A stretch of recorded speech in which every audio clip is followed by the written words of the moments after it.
Now, Chinese women have made their strongest showing on the Forbes magazine's list of the world's most powerful women. German Chancellor Angela Merkel remains in the top spot.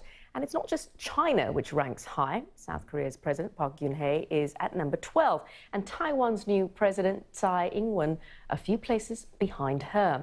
Also making the list are Helen Clark, the former Prime Minister of New Zealand, at 22, and the Indian banker Arundhati Bhattacharya is also included. Now, the US dominated the list with 51 women represented, while China was second. Well, with me now to make sense of this list is Lavinia Thanapathy. She's the president of PrimeTime Business, which is a professional women's association here in Singapore. Welcome to the program, Lavinia. Now, a very impressive list of women there. And even though Asian women, Chinese women specifically, rank high, none of them actually made the top 10. So why do you think that is? Has it got to do with Asian patriarchal systems? Well, I think it's a very encouraging list all round. I think Asian women had a good showing on the list. It's an American list. The list is always going to be dominated by American women. But Asian women did as well as European women did on this list. They may not have made the top half, but they certainly featured on the list of 100. There are things that Asian women face, probably more than other women. And some of it is cultural, as you identified. It's the patriarchy in our society. And one of the things I always say, there's actually 3 deadly virtues, if you like, for Asian women. And in and of themselves, none of these is bad. Right. But when they hold women back, they really don't help us to step forward and step up into roles. And these are the first. We're sold that modesty is a virtue, which means we don't take risks, we don't look for visibility.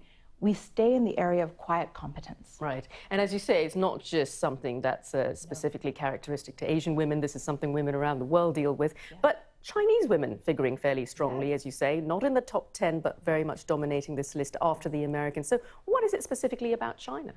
Well, China's making the news. This list is about powerful women, and powerful women are visible. And so with China's rise and its coverage in the news and in Western media paying attention to China, I think it's natural that China would rise. But it's not just China. Women in Korea, women in India are making the list.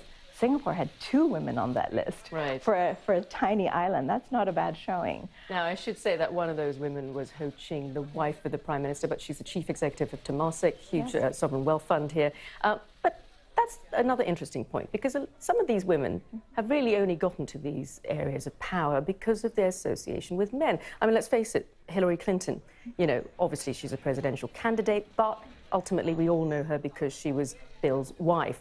And in fact, you can say that with Park Geun-hye as well, the daughter of a very prominent South Korean president herself. So what is it about these associations with men? I think men need to be part of the conversation, to be honest. It's not just if you're related to one. Most powerful women will have a supportive man or men in their life. Men need to be part of the conversation. This is why the He for She campaign that UN Women is running is such a wonderful thing. Any successful woman will have a man that's helping her out. And I think you can see that with what Justin Trudeau did last year as well, with bringing on a gender equal cabinet. It's possible. Fantastic. Well, we'll leave it on that bright note. Thank you so much, Lavinia Thanapathy there from PrimeTime. Now, you're watching Newsday on the BBC. Still to come on the programme.